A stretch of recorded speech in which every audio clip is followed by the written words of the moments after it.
বৈষম্য বিরোধী ছাত্র আন্দোলন চলাকালীন সাভারের আশুলিয়ায় মরদেহ পোড়ানোর ঘটনায় মানবতা বিরোধী অপরাধের মামলায় গ্রেপ্তার দেখিয়ে ৩ পুলিশ কর্মকর্তাকে কারাগারে পাঠানোর নির্দেশ দিয়েছে আন্তর্জাতিক অপরাধ ট্রাইব্যুনাল। মঙ্গলবার আন্তর্জাতিক অপরাধ ট্রাইব্যুনালের চেয়ারম্যান বিচারপতি মোহাম্মদ গোলাম মর্তুজা মজুমদারের নেতৃত্বে ৩ বিচারপতির ট্রাইব্যুনাল এ আদেশ দেয়। আদালতে আবেদনের পক্ষে শুনানি করেন প্রসিকিউটর মিজানুল ইসলাম। ৩ পুলিশ কর্মকর্তা হলেন ঢাকা জেলার সাবেক অতিরিক্ত পুলিশ সুপার মোহাম্মদ আবদুল্লাহিল কাফি, ঢাকা জেলা পুলিশের সাবেক অতিরিক্ত সুপার মোহাম্মদ শহীদুল ইসলাম ও সাবেক ডিবি পরিদর্শক মোহাম্মদ আরাফাত হোসেন।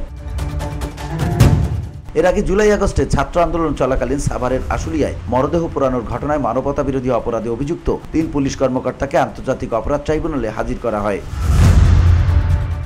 প্রসিকিউশনের আবেদনের প্রেক্ষিতে গত ৮ এপ্রিল আন্তর্জাতিক অপরাধ ট্রাইব্যুনালের চেয়ারম্যান বিচারপতি মোহাম্মদ গোলাম মর্তুজা মজুমদারের নেতৃত্বে বিচারিক প্যানেল ১৫ এপ্রিল আসামিদের ট্রাইব্যুনালে হাজিরের নির্দেশ দেয়। ট্রাইব্যুনালে ওই দিন শুনানি করেন চিফ প্রসিকিউটর মোহাম্মদ তাজুল ইসলাম ও প্রসিকিউটর গাজী মোনাওয়ার হোসাইন। এ সময় প্রসিকিউটর BM সুলতান মাহমুদ সহ অন্য প্রসিকিউটররা উপস্থিত ছিলেন। বসুন্ধরা, উত্তরা, বনশ্রী, কুড়িল ও বাড্ডা সহ রাজধানীর বিভিন্ন স্থানে অভিজাত ও অত্যাধুনিক মানের ফ্ল্যাট কেনার এক নির্ভরযোগ্য প্রতিষ্ঠান প্লেজেন্ট প্রপার্টিজ লিমিটেড।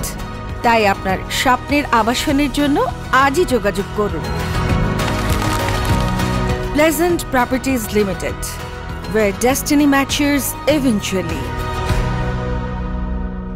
মরদেহ পোড়ানোর নৃশংস ঘটনার বিষয়ে গত ২৬ ডিসেম্বর তাজুল ইসলাম সাংবাদিকদের বলেন, ৫ আগস্ট আশুলিয়ায় ৬ তরুণকে গুলি করে হত্যার পর পুলিশ ভ্যানে রেখে আগুন লাগিয়ে দেন পুলিশ সদস্যরা। যখন এসব মরদেহে আগুন দেওয়া হয়েছিল তখন একজন জীবিত ছিলেন। জীবিত থাকা অবস্থায় তার গায়ে পেট্রোল ঢেলে আগুন দেওয়া হয়। VOD Bangla news desk.